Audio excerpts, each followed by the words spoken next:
After the announcement of retirement, followed by undergoing of the hip surgery, Andy Murray came back to training with the goal of tasting again all the emotions of a tennis court. "I don't feel pain anymore.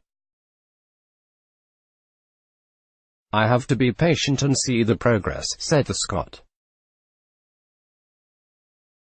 In Melbourne, after the tears in the press conference and the defeat against Roberto Bautista Agut, the pain in the hip was too strong to allow the three-time Slam champion to be able to compete at the best level.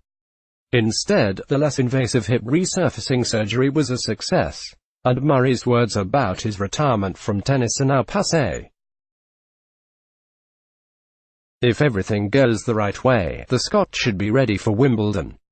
And for ready we don't mean just a confidence tournament but an event during which Andy will try to get a good placement, important points and the rhythm of the match, on his beloved London lawns, which have already seen him triumph twice times. A few days after the surgery and the start of rehabilitation, he took up the racket in his hand. "I am happy because the surgery went well. I can move without feeling pain in my hip, unlike the last 2 years. Rehabilitation is slow but proceeds. I must be patient.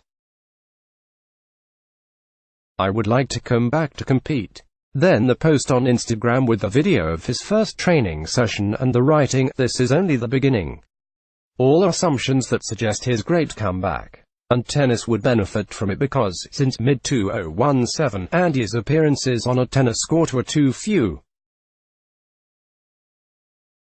With his return, the Big Four would be back in full force, all competitive and ready for new challenges.